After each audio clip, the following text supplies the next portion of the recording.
Alright everybody, welcome back to Ranger Auto. Today we are doing front brakes on a 2015 Chrysler 200 with a big 2.4 in it. Yeah, this thing is in need of brakes real bad. You can see it's all tore up in there. So let's get started. 19 mil on the bolts, or the nuts to get the wheel off.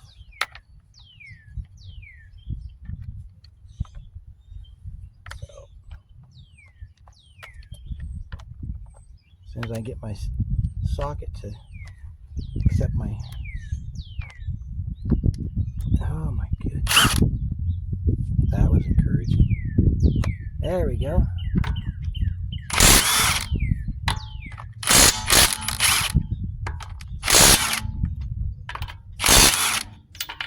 Oh, these are bolts. These are bolts. Okay. Color me surprised. I thought they were lug nuts. They're swollen, whatever they are. Alright, so I guess that means we're going to have to do the Volkswagen thing. I'm hoping this thing has a hat on it or something that this wheel sits on, make it easier to put this tire back on.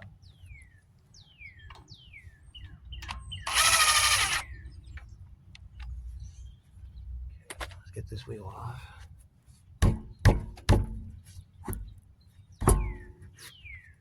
Come on. Ow! There goes my knee. Now I can see the great dislike for Chryslers. Oh, this hurts. Ugh. Throw this stupid... Oh, sorry guys. Didn't mean to get you there. Ugh. Damn tire's taking over the show here. Alright, so let's see what other garbage we got to deal with on this car. That's going to be fun. You see what I see? Yep. Looks like a stripped out H-bit. Well, let's get that out before we go any further, because we can't get the rotors off until we do. So I'll go get my H-bits and my Torx bits, and we'll see if we can take that apart. Alright, let's see what kind of utter garbage this thing brings to the table. Alright, that looks like it might be H7. Nope, it's an H5. I don't know if I have an H5. I have an H6. Nope.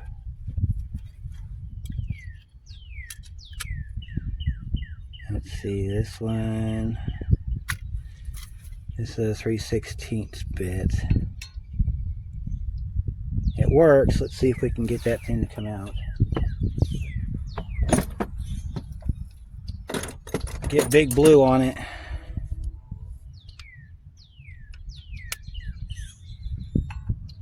See if we can get this thing to come out. Nope, it wants to round out. We need something a little bit bigger than this one.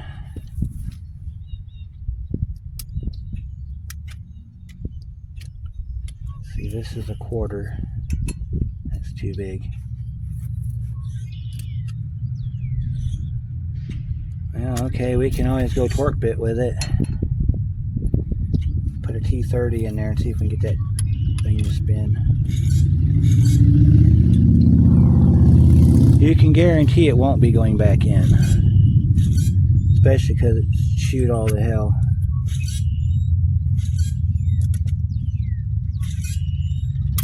I don't put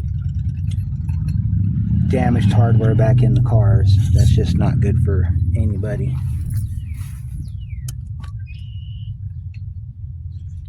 I wish I had something just a little bit tighter than that T30. Maybe a T35.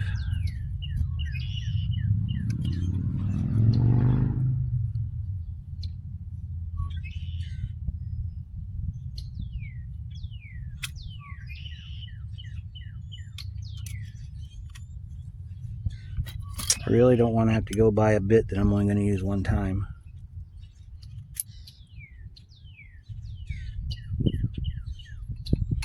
And let's see. If I had a T35 bit, that would work perfect, because then that would be tight enough to where it's not going to spin out. I could also use a H5 bit. I've got an H6 bit. It's supposed to be a Torx bit because I can see where somebody's been in here before and they've chewed it up. Worst case scenario is we get the tapper out and we just take it out with the self-tapper. Or not self-tapper, but the extractor tool. Then we charge them extra for extractor. So, yeah, let's see if this will work.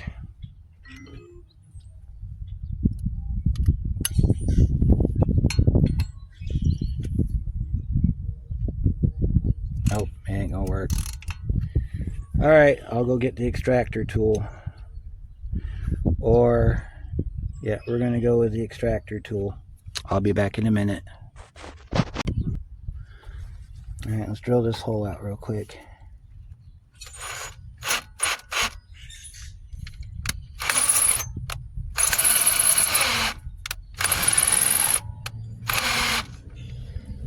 My damn Chuck wants to act up on me now.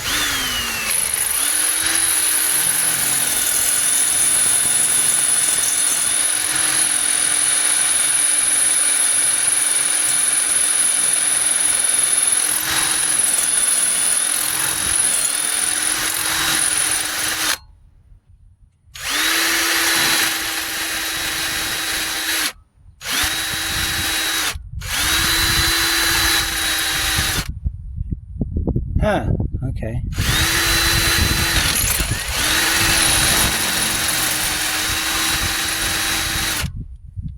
Alright, let's see if we can get this extractor in there now. Might have to go with a 5. I might have read that chart wrong. No, it says 7/32. Alright, let's beat it in. Because it says you got to beat it in.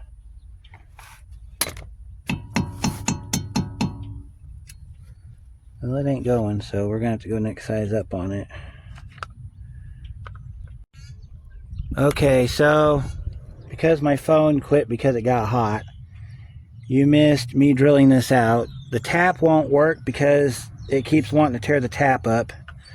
So I'm not going to risk breaking the tap off inside that hole and making my job 500 times worse.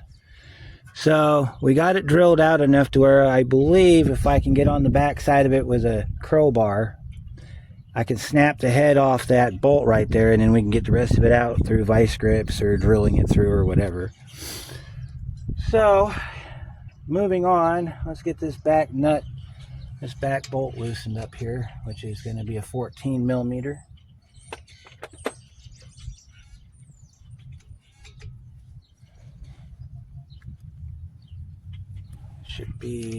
Shouldn't be too tight. We got to pull, not push. So let's pull back. Yep, that's what it was. We were going the wrong way.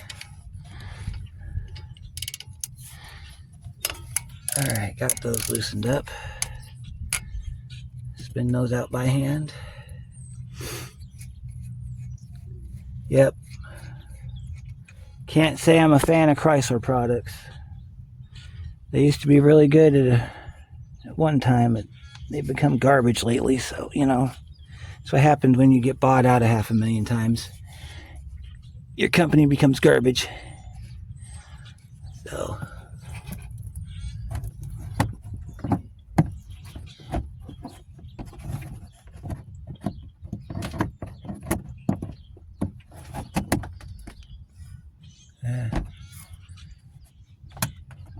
okay, that's interesting. Gonna have to fix that for him. Alright, get that out of there, get that out of there. See if we can get his caliper pulled back. Oh, it's the single piston variety. Excellent. Alright, so now we got to test our piston for whether or not we need to replace it. The reason I say that is because the driver's side is the only side that's tore up. Passenger side looks fine. Well, it's about as fine as it can be. So we're going to get you back here and get you up here so you can see what we're doing here. See if we can press our piston in with little to no resistance. It's pushing in. Sounds like it's got a lot of air in it though.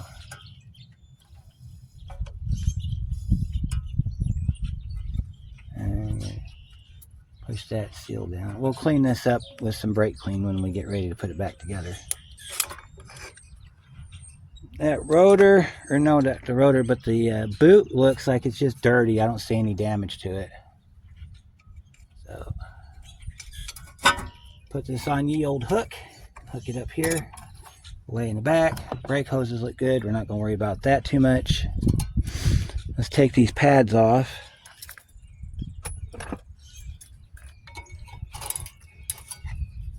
Look at that. Back pad's just about done. Front pad is done. You're about to see the ugly here in a minute.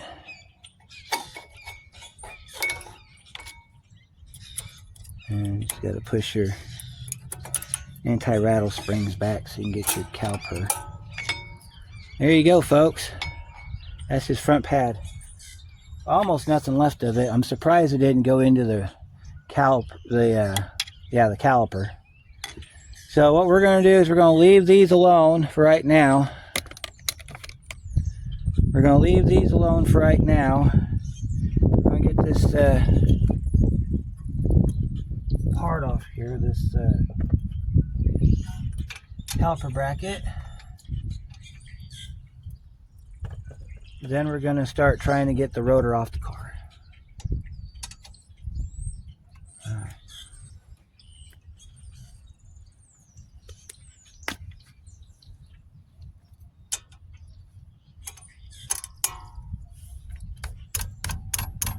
I might have to get the big gun on it, which is why we have it here.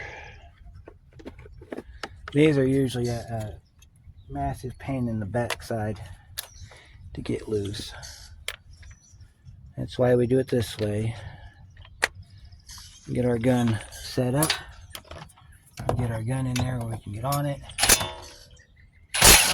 We break it loose just like that. I don't play around with Chrysler products, especially because they're just a massive, huge pain in my backside. I don't see them enough, and I'm happy for that. So, all the crap that they put into these cars is unnecessary.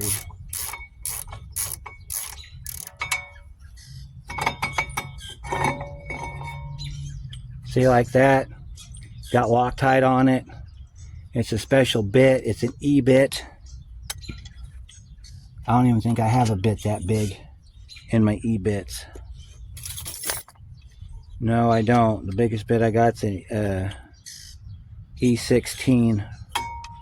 See, this is like an E19 or an E20.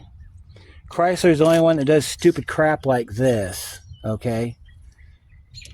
So they make you have to buy a special socket for it. You use it one time and you're done. Alright, so now we got to get this rotor off of this hub. I'm looking for a spot I can put my crowbar in at, because we're going to have to snap that head off. We can get a crowbar in right back in there. We can pry out on it, probably snap it right off. Unless anybody's got a better idea, in which case I won't know about it until the video comes out. And by then, this job will be done, so let me go get a crowbar. I'm going to wedge it down inside the back of this rotor. Since the rotor's junk anyway, the only thing I don't want to do is tear up that hub bearing. Because he's not then he'll have to, I'll end up having to buy him a hub bearing. Unless, well, let's see, we can always go bigger and just drill the end off the bolt. I'm going to do that and I'll be right back. Alright, we drilled it through. Just got to find a pick or something to grab the end of it out with. Let me see if I can find something to grab that with.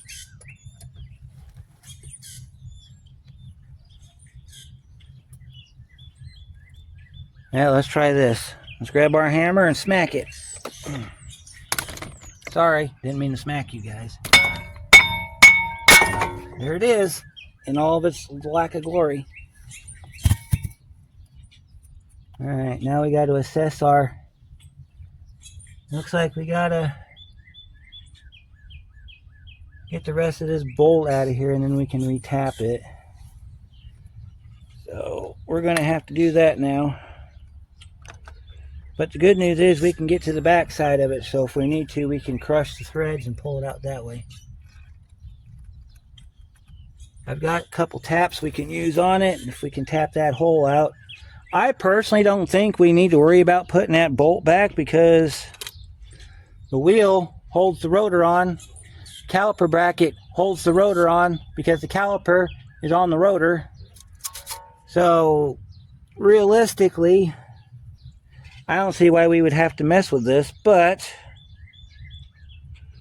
And I don't think this guy's going to be taking his car to the car show anytime soon, so... You never know. But that's how you get a stubborn bolt out of a Chrysler. Oh, and look at that. Look at that, everybody. I'm about to show you something totally awesome. And there's the rest of your bolt. There you go, guys. Couldn't have done that better if I wanted to. Now I just got to get my tap back. So we're going to go put this in the brand new vise. We're going to spray some PB in here and let this thing sit for a minute because we're going to have to wire brush this, I think. So let's go to the shed. And we'll use our new vise. Alright. Now we're in the shed. We're going to put this in our brand new bench vise that we purchased last week. And tighten that down like that, and then you can unscrew your tap. Like this. Pull your tap out. See? Tap has been removed. You can put your hand under there to grab that piece of crap that you called a bolt. We'll set it right there for right now because we're going to have to do a... Well, let's do something else. I'll grab my thread pitch tool. Every good shop should have one, especially if you do work like I do. This is a thread gauge. It does both standard and metric because you never know if you've got a standard or metric bolt on a car. This is how you choose which one it is. You line it up and see if the grooves hang out. If the grooves lock in like that, then you look on the side of it and it tells you what it is. It's an M8 by 1.25. Okay.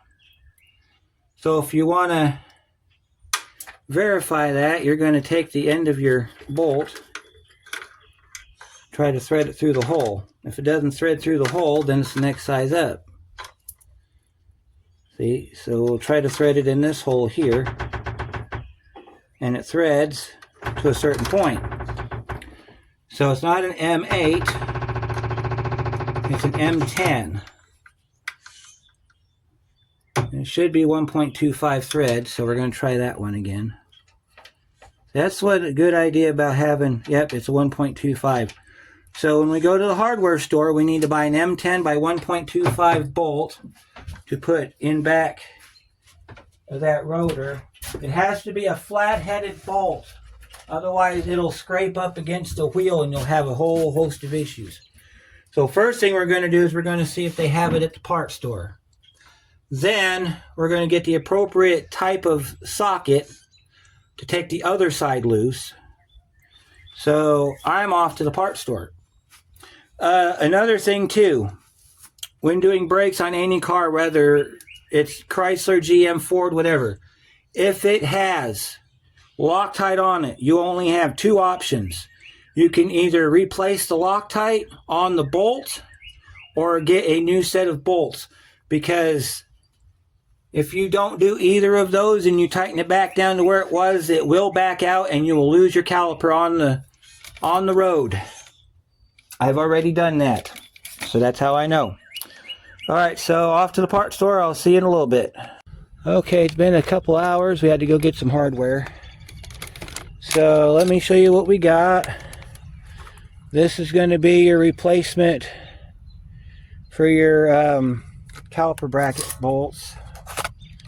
As you can see, it eliminates the need for that stupid socket, and they got Loctite on them so that you don't have to worry about that. Also, I'm going to recommend you replace these hold downs. There's your part number for your caliper brake rotor screw. That takes an M5, so if you don't have one, you're going to have to go buy this kit right here. This is your kit. It's got 3, 4, 5, 6, 7, 8. Oh, I'm sorry. Yeah, 8 and 10 in it. So all the sizes that I was missing, I now own. So, and then here's your kit for your brakes. Those are your pads and your rotor. This is your rotor if you need a rotor. There's your rotor part number. All right, so this is about everything we need. I had to go out of town to get the little stupid screws. I could have went to Ace and bought some Torx flathead screws, but I need to keep it OE in case he wants to sell it. I don't know if the guy, I don't know if the next owner would care to whether the hex these are right or not, but just on the safe side. Plus we still have some usable thread in there, so we want to kind of protect it. Alright, so we got to get our cardboard out of our box here.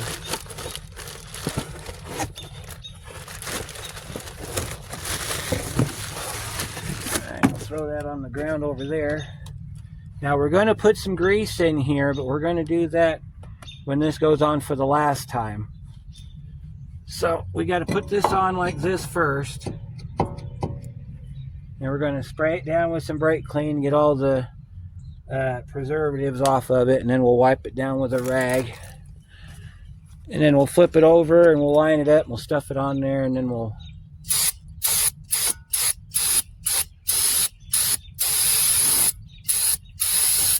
I don't think there is any preservative on these anymore.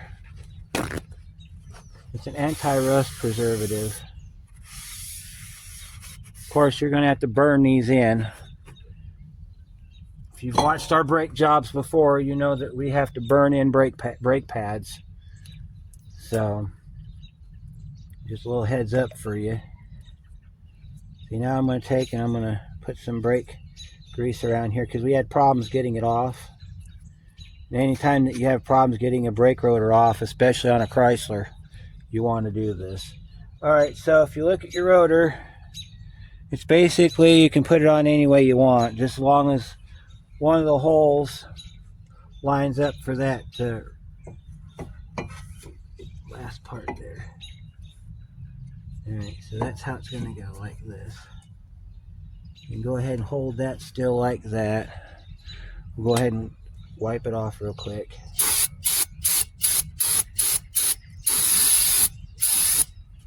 I'll wipe that down.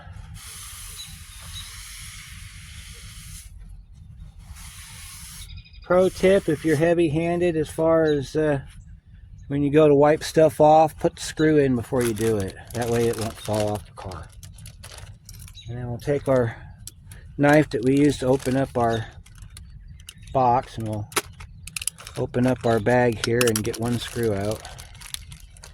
Now these, you don't put you don't put nothing on them, you just put them in like normal.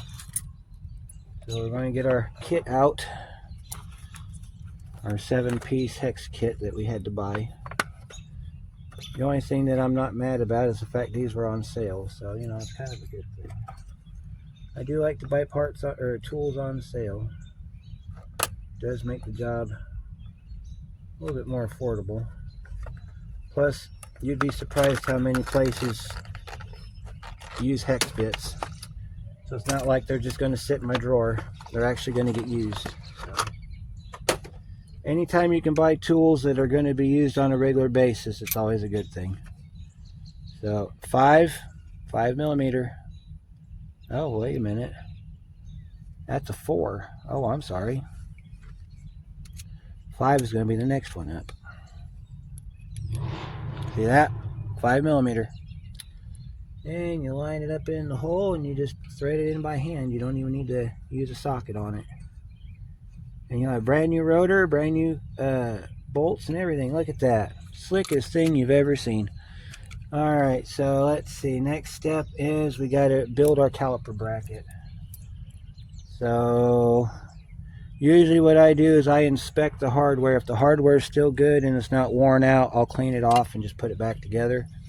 If any of it's broken, I'll go ahead and replace it. Otherwise, because these things, there's like 5,000 pieces to it, and I don't feel like screwing with it all night. So clean that up. Looks good. We can take a wire brush to that if you want to, make it all nice and shiny.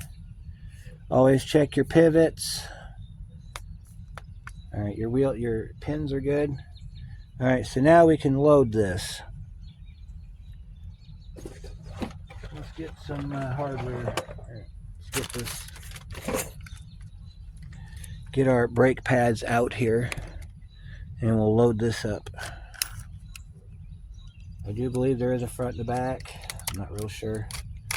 Some of these, they are marked front and back, or they all look the same. So it all depends. You can screw this up. All right, so let's see. I think they're matched up. So if that's the case, we'll go ahead and put some grease in here. Put some grease down in here like this.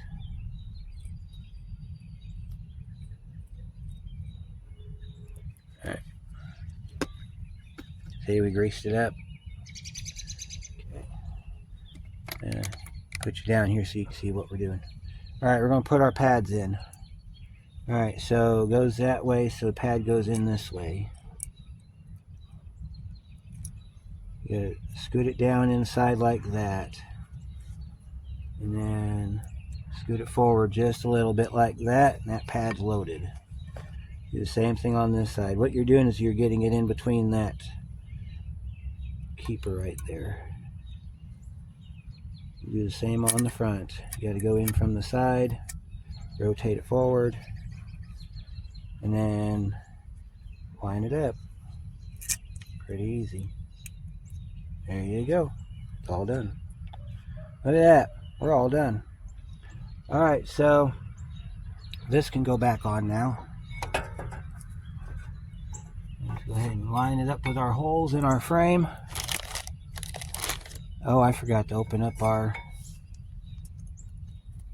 new hardware. So here's the hardware kit. Now, like I said earlier on, you can reuse the old ones if you prefer, as long as they're not too badly chewed up.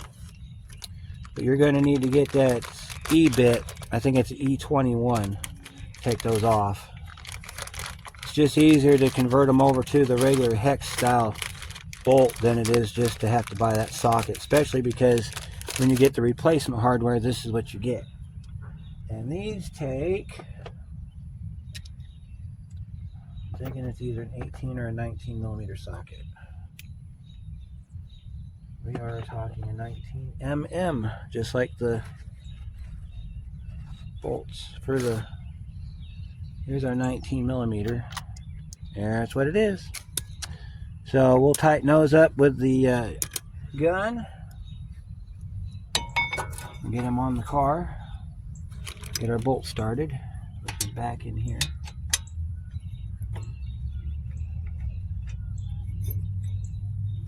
What you want to do is you want to line that up till you feel the bolt go through. Like that. When you can see the bolt disappearing, then you know you got it right. And then we got that one hung up. You get in the back here and you get the other one done.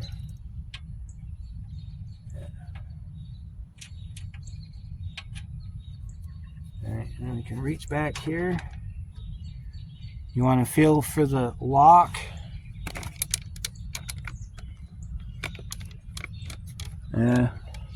Getting dark on the camera, so can't really see a whole lot there. Let me go grab my light. I'll be right back. Alright, we got some light on the subject now. We're down here tightening these bolts up. Alright, so now we got to get it on the... Let's see if I can get a 3/4 socket to fit it. Yeah, 3/4 fits it. I really don't want to hit the impact on these because it's hard to get back in there with the impact. I would rather just torque him up with old blue here.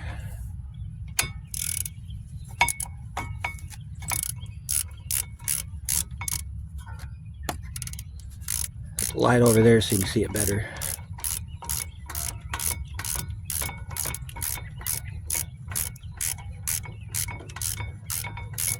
I think these torque to somewhere around 65 foot-pounds, but I'm not 100% sure on that.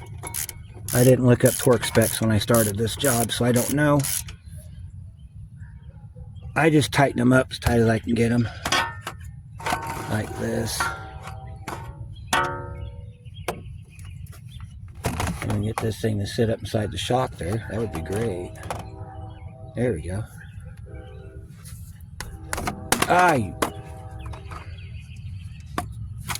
Alright, we'll do it this way then. Alright. Then we got to go down here and get this bottom bolt down here, which is right back in here.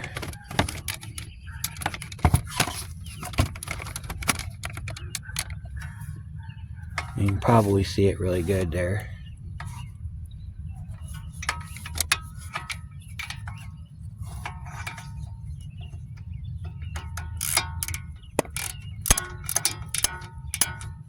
Yeah, the reason you want to turn these in with the ratchet is because of the Loctite. You get to a certain point and the Loctite kind of prohibits your ability to do anything with it, so I'm going to pull you back so we can get this tightened up.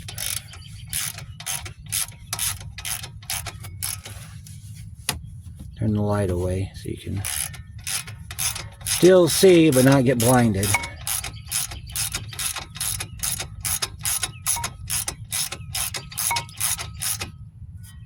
I'm going to tighten that down like this. Alright, we're good. That one's tight. That was a 3/4 socket on the end of my ratchet. Alright, next thing we need to do is we need to get this caliper put back on.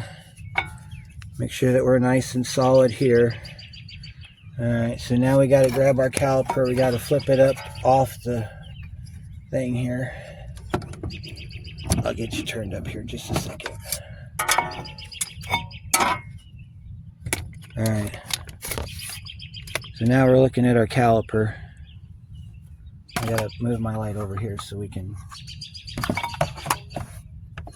Probably a good reason why you want to buy you a jack that's got a magnetic surface to it. That way you can move it around as you need to so you can see what you got to do next. See, I'm moving my light around so you get to see different things. Alright, so try to get you where you get the best view here. Alright, so this here, we're going to spray that with some brake clean first.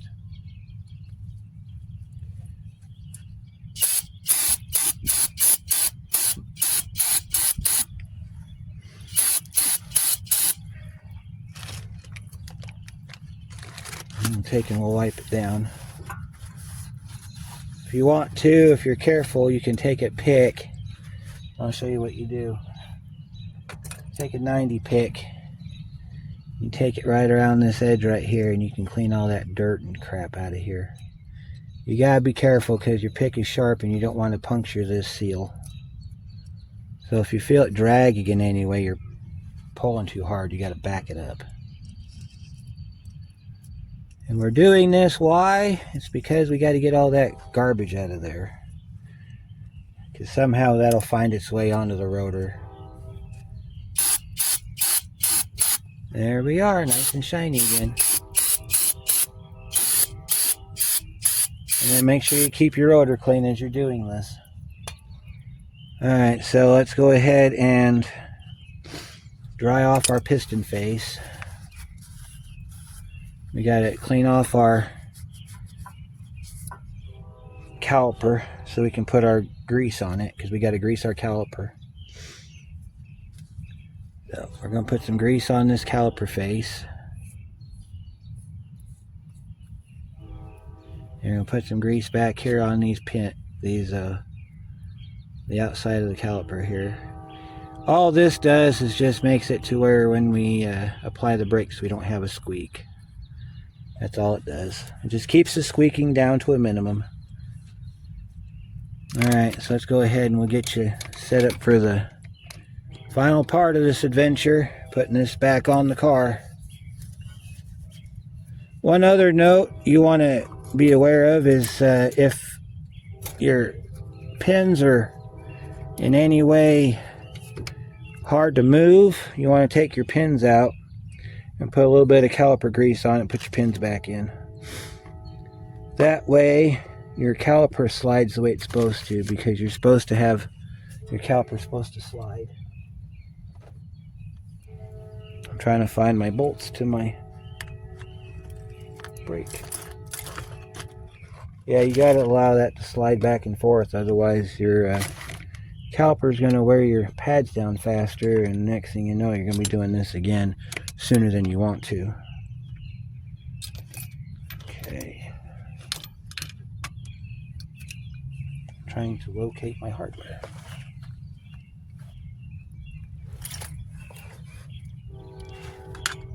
There we go. Here's my hardware. So one thing you learned in this video is that you can drill out that bolt down there. You start off with, I think I started off with a 3/16 drill bit, moved up to 1/4, then I did a 5/16 bit, and eventually what will happen is you'll drill it out to the point where the bolt actually breaks off. Then you can take a extractor tool, get your threads out, because the threads should come out pretty easily, as long as you don't mess up the threads trying to get the bolt out. Now if that was a Ford, those threads would have been completely destroyed, because Fords, when they get stuck for life. They don't want to come apart. They want to make your life absolutely the most miserable you've ever had it. Guaranteed.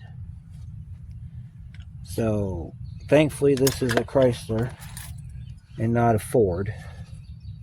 Also with a Ford. And if it sounds like I'm smashing on Fords, I'm not. I'm being honest. Sometimes honesty sounds like a smash, but truthfully speaking, it is not. So, anyway, of course GM, they just fall apart. So, you know, GM's like, okay, I give, and it falls apart. So, you got that going for you on that avenue. Okay. I'll tighten them damn bolts up here in a minute, as soon as I find my socket.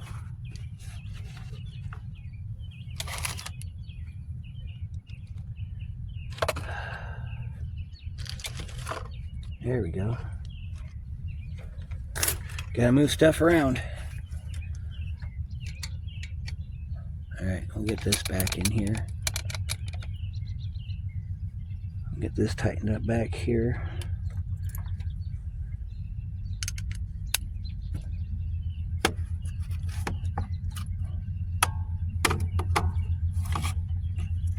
Sometimes I can get my light to stick itself in the shock. Sometimes. Not all the time, but sometimes. Or I'll just hold it like that and just tighten them down like this. Either way works.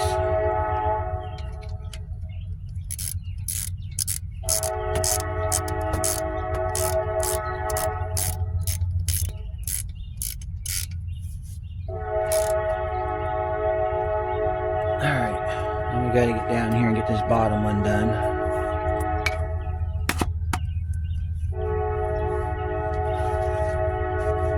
And then we can put the tire back on, and then we'll pump the pedal up a couple times and get ready to do the other side. Which I don't think I need to film the other side, because I don't think it's going to be any more eventful than this side was. So, this is how that works though. You want to torque your tires to 80 foot-pounds. If you have the wheels like this one has on it, you want to do 80 foot-pounds. Unless directed otherwise. I'll torque these down at the end. Alright, that one's done. That one's done. Looks like we just got to put our bolts back in. And they're actual bolts this time. They're not nuts. They're actual bolts this time.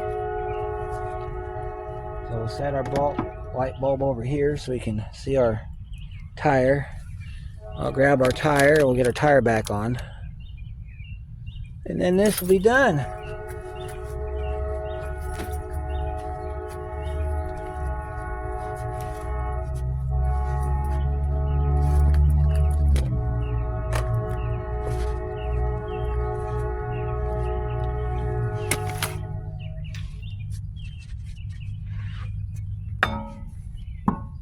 I think you finally shut up.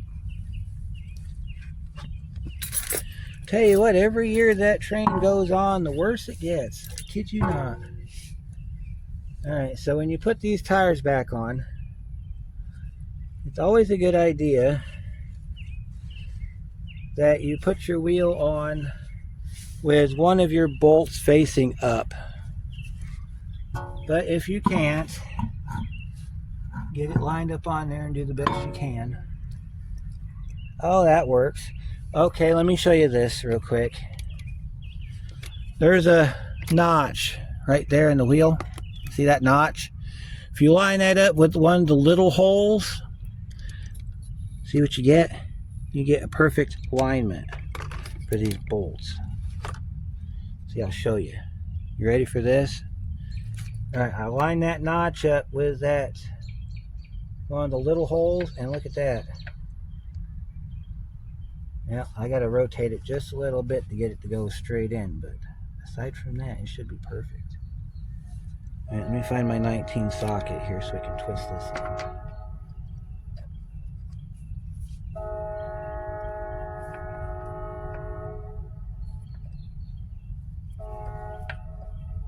I don't like bolts. There we go. See that? Goes in perfect. Maybe. Nope, it didn't go in perfect. Why did it go in? Okay. Let's see if I got it lined up right. Says it is. Maybe I didn't push that in far enough. Alright, well that one wants to be stubborn, so let's try another one.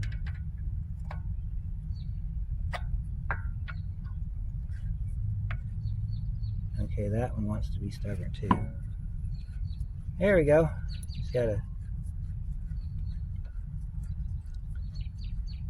put these in by hand.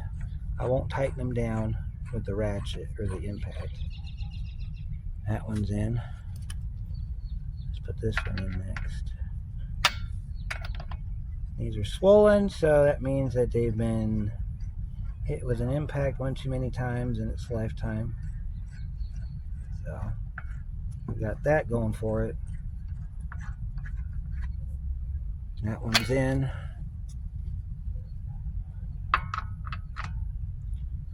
I will tighten these up with the gun just enough to where I can feel comfortable putting it on the ground. Then I'll go to the other side and do the other side up. And that will be that.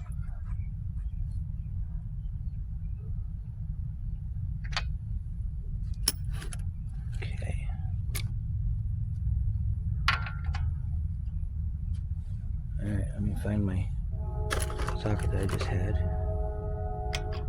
Tell you what, that train, pain in the neck.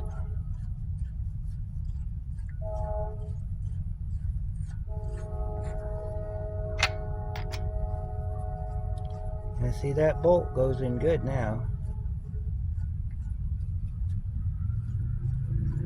That's how you do the brakes on your 2015 Chrysler 200.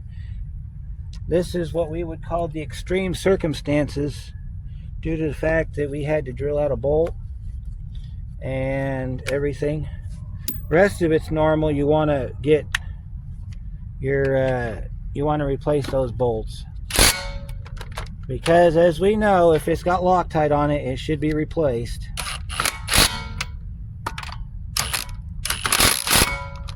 Or if you can't find those bolts, you can reuse them. Just make sure you put orange Loctite on them before you do.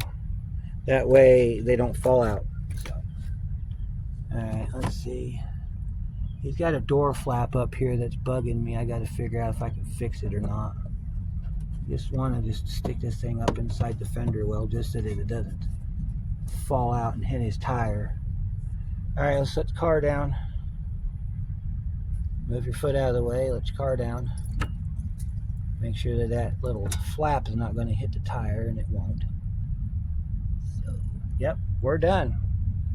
I'll come back over off camera, torque that to 80 foot-pounds, and that'll be that. So, sorry this video is all over the place, but like I've said before, not every job's going to be textbook. This definitely was not a textbook job. So, thanks for watching, and we'll see you on the next one, guys.